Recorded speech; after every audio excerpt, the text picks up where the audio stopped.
Hey, g'day. My name's Darren, Jay's husband.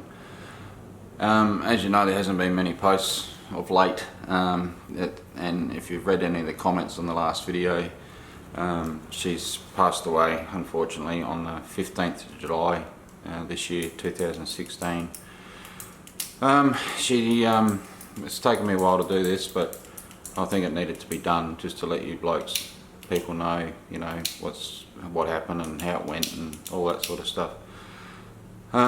She died here at home in the bedroom, where she spent most of her time anyway in the last week and a half. The night before, a couple of nights before, I can't remember the name of it, but she ended up spewing up all this black stuff, and apparently that's the final stages of it all. And yeah, so that was pretty hard for her, but she kept going. She had, she was a battler and she was pretty bloody tough and all that sort of stuff. So yeah, we were up all day, all night, and I got to bed in the morning about 9, I think, something like that, and then the girls took over, looked after her for probably an hour or two, and then woke me up, and then she'd had like a fit sort of thing, and I think it was, almost time for her to pass, but she fought through that. She didn't want to go, and then really what happened after that, I suppose she come good there for the next couple of hours. Her feet and her legs and hands, and then slowly sort of worked up, towards the core of her body. That was all cold. Had electric blankets on her and all that sort of stuff, but she kept kicking that off. Yeah, and then basically it happened. She sort of threw herself around on the bed a bit, and we held her up, and I sort of sat behind her and held onto her and tried to keep her calm, which she was anyway, and just give her some comfort. And yeah, and I suppose from sort of then to when she actually passed was about 20 minutes. That's sort of how long it took, I suppose, and then we stayed with her there for a fair while afterwards.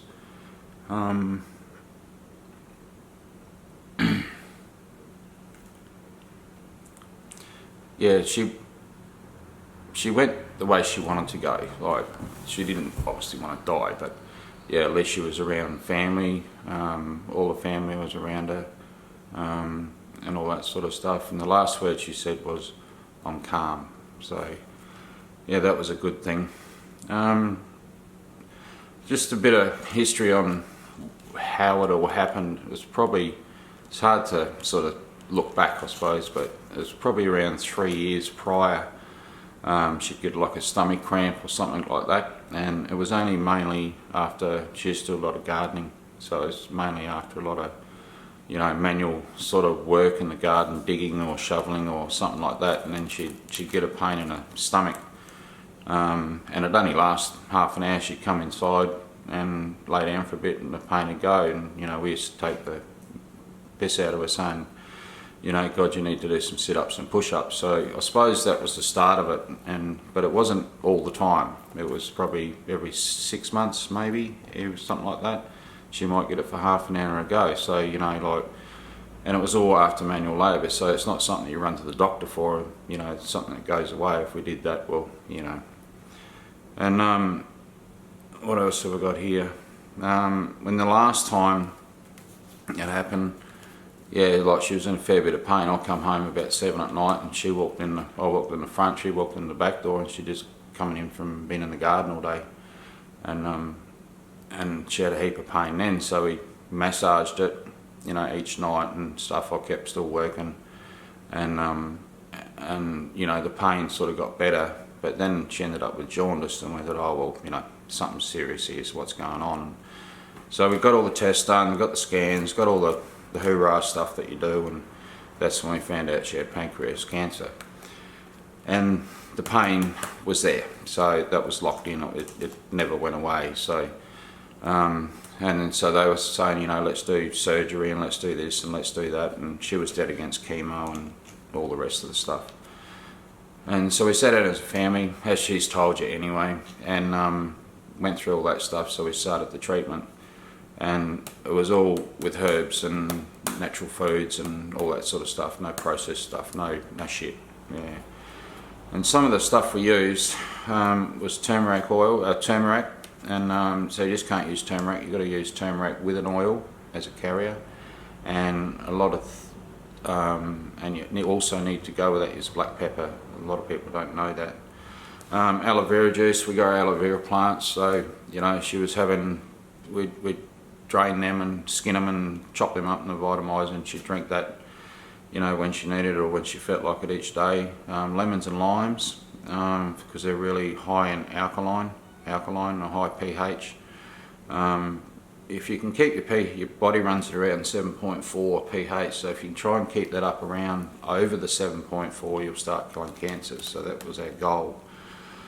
And so it wasn't just lemon and limes, it was bicarb soda, and it was all alkaline foods, and you've got to watch that because a lot of alkaline forming foods, I should say, not alkaline but alkaline forming foods, have got high sugar, so you've got to pick out the low sugar ones and try and go with that.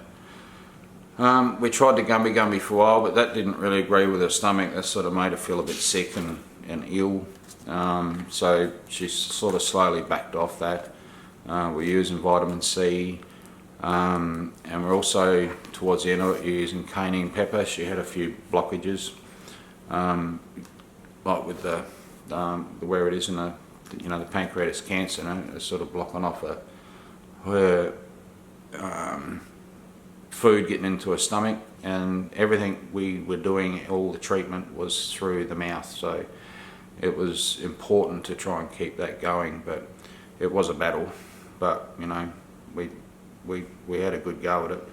High pH water, you can do that either with bicarb, you can do it with Himalayan salt or rock salt. Don't use table salt, that's really bad for you. But if you can stay with your rock salts, like Australian rock salt or Himalayan salt, yeah, that will increase your pH in your water. Even on a daily basis for us now, that's a good thing to do. Really, yeah, towards cannabis oil, that was a big thing.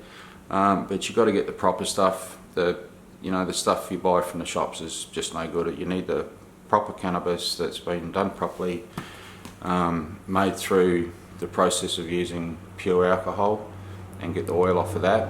And when you do that, you activate it, and it activates THC, and you need that. That's one of the key ingredients. That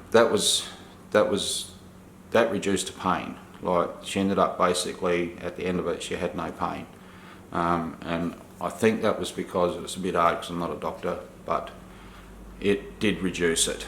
But it was other complications that come involved, like our lymph nodes and all the rest of the stuff.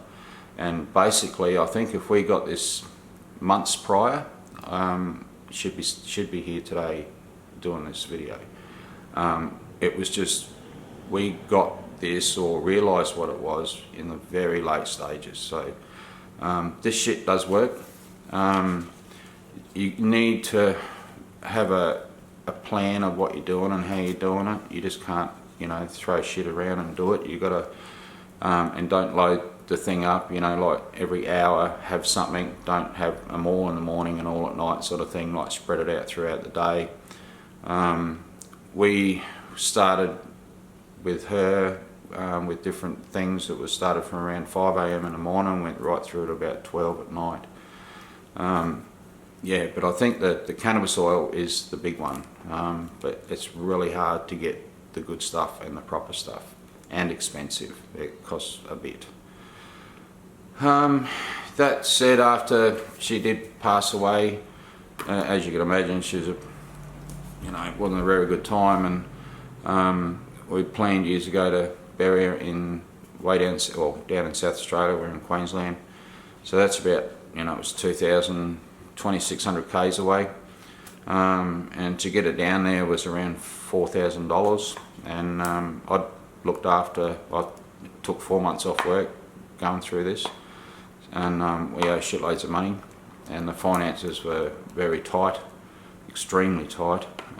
So we decided we we seen and got all the paperwork we needed to, and we took her down in the car ourselves, and we made up a stretcher thing and laid the back seat down and took her down there with us and had the funeral and all the rest of the stuff, and yeah, organised the grave site, and that's still yet to be finished, but that's in process.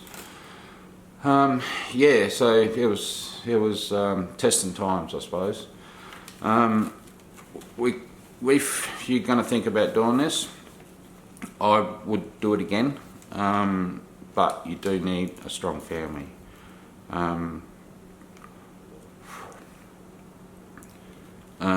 My parents come up. They were an amazing amount of help.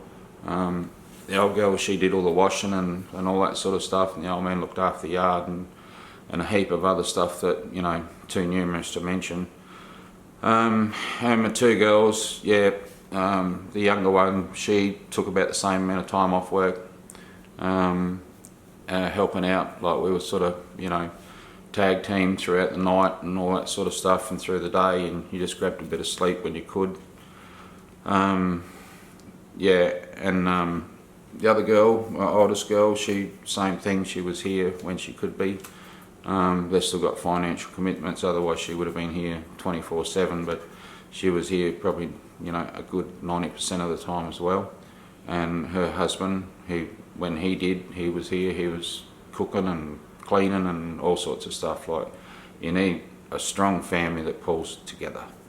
We also had another close friends of ours is Chris and Kylie. Kylie come around here numerous times, probably every second day, and because you always need someone to talk to, I suppose, and she was the one that helped us through with research, and, you know, we'd sit up to 2 or 3 o'clock in the morning and doing stuff, trying to find, you know, answers to problems that occurred daily, and it was all in a natural way, and she was into the same stuff we were into. So yeah, she was a fantastic help. There's also Joss and Jason. We've met them up here, or both these four people, and yeah, she helped out with babysitting. Like, you know, there's a few nights there after weeks and weeks and weeks of this, 24 hours a day, you know, you do get a bit buggered and you can't think straight and all that. So she'd come in and take over and you know, babysit basically and help out with that. And then the next day she'd rock up with 3 or 4 pots of food, all different types of food, and yeah, it was just excellent. And also the work where I was working, or am working, I took 4 months off. They were really good about it. Like, yeah, I was surprised how good they were. And then they all got together out there and had barbecues and raised a heap of money for us, which was absolutely fantastic. And without that, yeah, I don't know where we'd be today. We would have been buggered. Like, you know, that was paying for the food and all the rest of the stuff, and, you know, it was that. Without that, I don't know where we'd be today. So thanks, guys. And also, you know, she had a lot of phone calls from people, you know, friends and family, and you know, people we'd known for years and been to school with and travelled with all around Australia over the years. You know, they'd ring up and when she could, and when she wasn't, you know, real tired, because towards the end she was pretty buggered. Yeah, that was good, you know, that'd lift her spirits, and they'd send flowers and all that sort of stuff and all that. And in the last video too, she said she was going to go to Yeppoon and do the vitamin C treatment, but that day, we made that video that day, that night, yeah, she went down really quick, went downhill real quick, and that's when she started spewing this black stuff up and all that. And then, pardon me, and then it wasn't long after that, and then when she passed away. So, but this, you know, this stuff does work.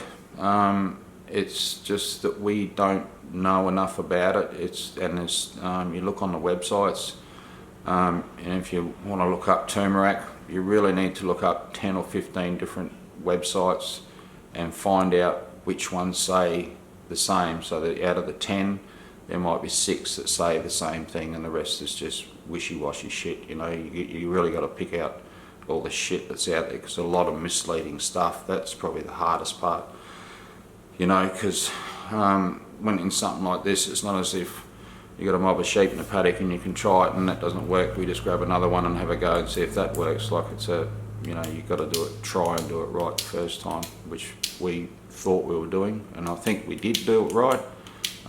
We were just too late. Like that, you know, by the time we realised she had pancreatic cancer, it was, you know, it was on the last stages of it. So, and even the doctors said that like the doctors, if we took her to hospital and put her in a hospital and do all the stuff that they do, yeah, she wouldn't have lasted as long. You know, like they reckon she probably got another 6 weeks, 4 to 6 weeks longer in life just by being home and being on the food she was and what we were giving her. Yeah, where do you go from here? I'm buggered if I know. I suppose you just got to move on. I've still got 2 girls and son-in-law, so you know, it's everyone's going through their own sort of thing, I suppose, but you know, we were glad to have her for as long as we did. One of her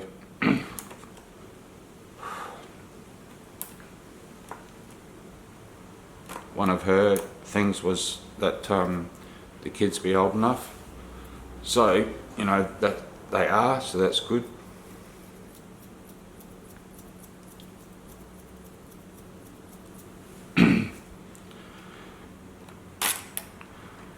Yeah, so in closing, yeah, I suppose I just sort of had to make this video to finish things off. I've sort of been mulling it around for a while, didn't know how to do it and what to say and all that sort of shit, but yeah, so at least you guys do know. And if you do want to do it this way, or you know, something similar, or the natural way, you know, if it's at the stage where she was, or you know, even earlier stages, it definitely works. It will work, and the biggest thing is keeping positive. You know, don't let it beat you.